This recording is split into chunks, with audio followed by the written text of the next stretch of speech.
Saudara-saudari terkasih dalam Kristus, hari ini Jumat 4 Oktober 2024 merupakan peringatan wajib Santo Fransiskus dari Asisi. Bacaan dibawakan oleh Innocentius Henry, Mazmur dilantunkan oleh Josephine Joyce, dan renungan ditulis oleh Innocentius Henry. Selamat menekuni Sabda Allah. Mari kita semakin mengasihi, semakin peduli, semakin bersaksi.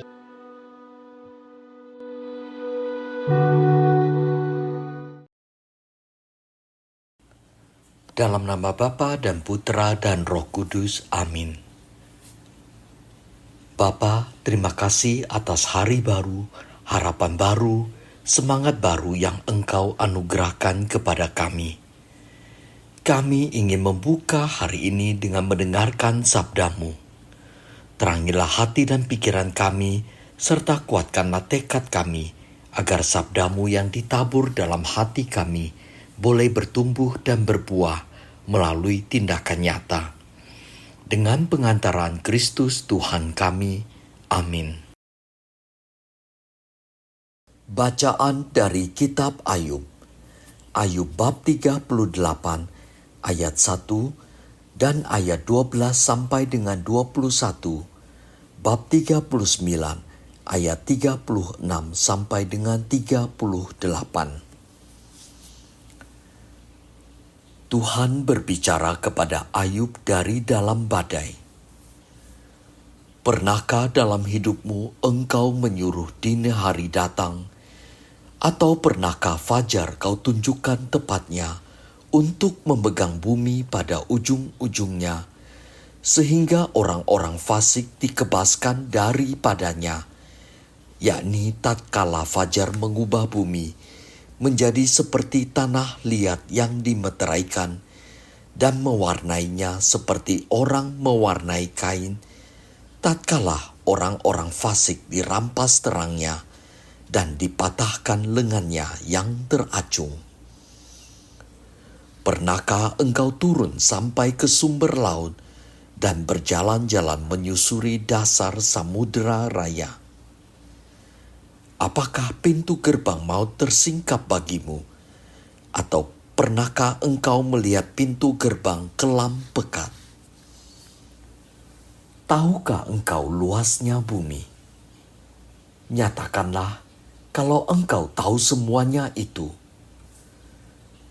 Di manakah jalan ke tempat kediaman terang, dan di manakah tempat tinggal kegelapan, sehingga engkau dapat mengantarnya pulang dan mengetahui jalan menuju rumahnya?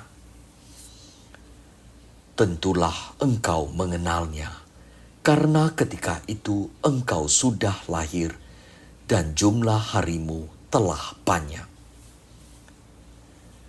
Lalu Ayub menjawab kepada Tuhan, "Sesungguhnya aku ini terlalu hina. Jawab apakah yang dapat kuberikan kepadamu? Mulutku kututup dengan tangan.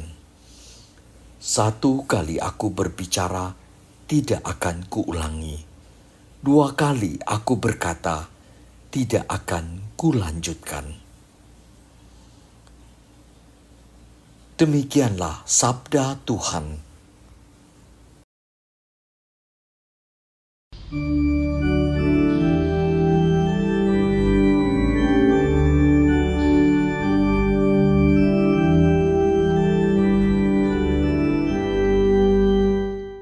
Ya Tuhan, tuntunlah aku di jalan yang kekal. Tuhan, Engkau menyelidiki dan mengenal aku. Engkau mengetahui apakah aku duduk atau berdiri. Engkau mengerti pikiranku dari jauh. Engkau memberi periksa aku kalau aku berjalan dan berbaring. Segala jalanku kau maklumi.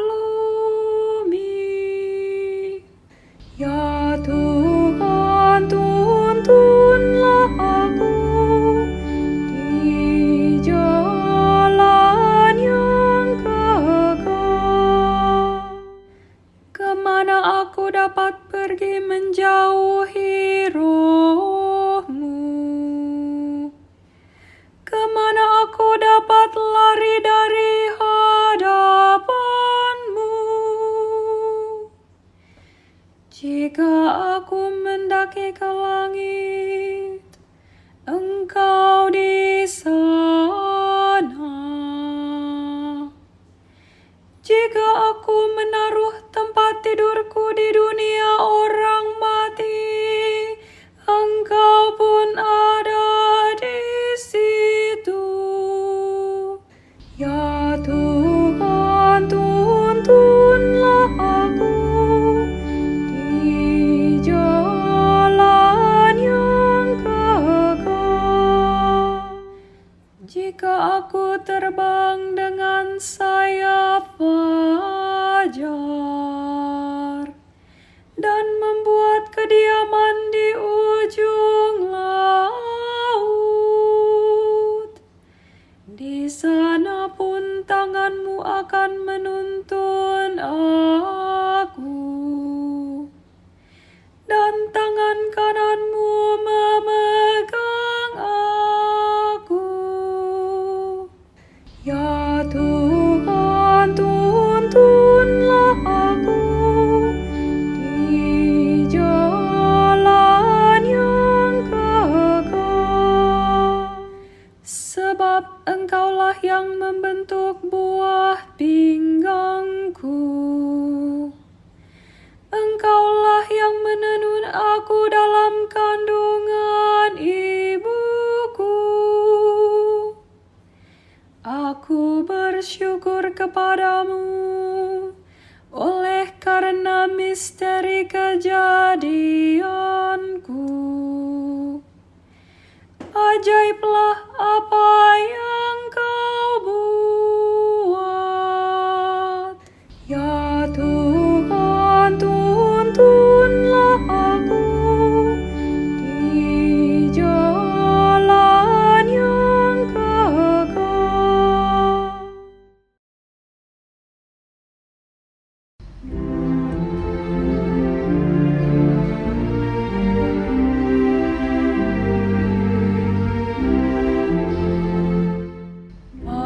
Haleluya, haleluya, haleluya. Hari ini dengarkanlah suara Tuhan, dan janganlah bertegar hati. Haleluya, haleluya, haleluya. Haleluya, haleluya, haleluya.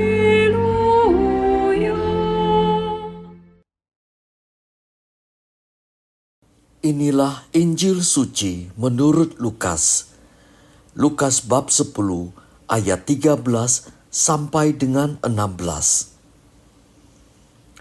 Sekali peristiwa, Yesus bersabda, "Celakalah engkau Korazim, celakalah engkau Betsaida. Sebab seandainya di Tirus dan Sidon terjadi mukjizat-mukjizat yang telah terjadi di tengah-tengahmu, sudah lama mereka bertobat dan berkabung. Maka pada waktu penghakiman, tanggungan Tirus dan Sidon akan lebih ringan daripada tanggunganmu. Dan engkau Kapernaum, apakah engkau akan dinaikkan sampai ke langit? Tidak, engkau akan diturunkan sampai ke dunia orang mati. Barang siapa mendengarkan kalian, ia mendengarkan Daku.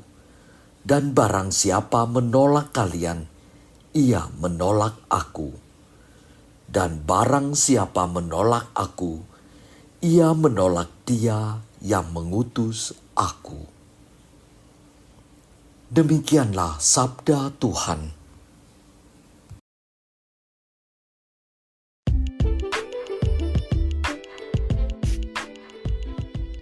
Pertobatan yang berbuah. Renungan dibawakan oleh Innocentius Henry.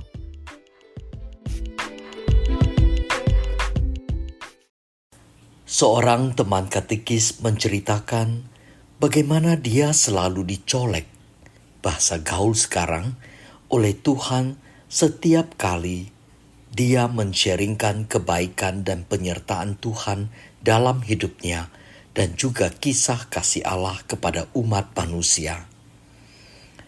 Allah yang adalah pencipta alam semesta beserta isinya dan manusia pertama Adam dan Hawa. Allah yang membawa umat pilihannya keluar dari perbudakan Mesir dan menghantarnya ke tanah terjanji. Dialah Allah yang selalu menyertai perjalanan umatnya dan bersetia walaupun umatnya tidak setia. Hingga pada puncaknya, Allah mengutus putranya yang tunggal untuk menjadi manusia dan menjadi penebus dosa-dosa manusia. Yesus yang telah wafat di kayu salib, bangkit dan naik ke surga, telah mewariskan teladan dan ajaran yang membawa kita dalam kesatuan dengan Bapa di dalam kehidupan kekal di surga. Setelah kenaikan Yesus ke surga, Allah menganugerahkan Roh Kudus-Nya untuk menyertai dan membimbing kita selalu. Teman tersebut bercerita, ketika dia menyampaikan pengajaran di atas, seringkali menjadi refleksi diri, bahwa acap kali dia masih kurang mengucap syukur atas apa yang telah dianugerahkan dalam hidupnya. Ia merasa kurang berserah diri atas kehendak Bapa, walaupun sudah banyak mukjizat terjadi dalam hidupnya. Seperti sabda Tuhan kepada Ayub, "Di manakah jalan ke tempat kediaman terang, dan di manakah tempat tinggal kegelapan, sehingga engkau dapat mengantarnya pulang dan mengetahui jalan menuju rumahnya? Tentulah engkau mengenalnya, karena ketika itu engkau sudah lahir dan jumlah harimu telah banyak." Ayub bab 38 ayat 19 sampai dengan 21. Tanpa kita sadari, Allah yang selalu berkarya dalam hidup kita. Dalam bacaan Injil hari ini, Yesus memperingatkan dengan keras dan menyerukan pertobatan terutama kepada umat di kota di mana Yesus banyak berkarya dan melakukan banyak mukjizat, yaitu Korazim dan Betsaida dan juga Kapernaum. Orang-orang di kota itu tidak melihat kehadiran Yesus sebagai utusan Allah untuk mewartakan kerajaan Allah dan tidak dapat menangkap makna atas mukjizat yang telah dilakukan Yesus. Yesus membandingkan kota-kota tersebut dengan dua kota kuno, Tirus dan Sidon, yang dihancurkan karena mereka tidak mau mendengarkan seruan pertobatan yang diserukan oleh para nabi. Lihat Yoel bab 3 ayat 4. Teman katekis tersebut selanjutnya menceritakan seorang katekumen lansia yang ingin dan bersedia dibaptis karena ia sungguh ingin mengenal Allah. Ia tergerak karena sering melihat umat Katolik yang mewartakan kasih, sukacita, dan damai sejahtera. Lalu bagaimana dengan kita yang sering mengalami penyertaan Allah sepanjang hidup kita? Apakah kita mau menanggapi seruan pertobatan dengan sungguh-sungguh dan bersedia diubah untuk semakin serupa dengan Yesus? Hari ini kita mengenang Santo Fransiskus dari Assisi. Ia mengalami konversi atau pertobatan melalui refleksi diri. Suatu hari ketika berkunjung ke gereja tua yang hampir tak terurus bernama San Damiano, yang bahkan tidak mempunyai uang untuk membeli minyak untuk menyalakan lampu di hadapan gambar salib Yesus. Ketika Fransiskus memandang salib itu, dia terpesona karena korpus Yesus tidak tertancap pada kayu, tetapi tergambar dengan latar belakang gambar malaikat dan para kudus. Yesus berbicara kepada Fransiskus, "Perbaikilah gerejaku." Melalui pertobatan, kita akan semakin dekat dengan Kristus dan juga bisa mendengar suaranya dengan lebih jelas. Marilah berdoa.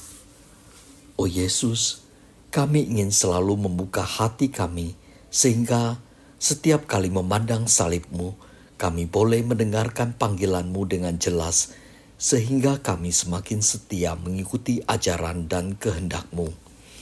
Terima kasih telah mengutus Santo Fransiskus Assisi yang boleh menjadi teladan hidup kami untuk membagikan kasih kepada saudara kami yang lemah, miskin, terpinggirkan, dan difabel. Demi Kristus Tuhan dan pengantara kami. Amin. Dalam nama Bapa dan Putra dan Roh Kudus. Amin.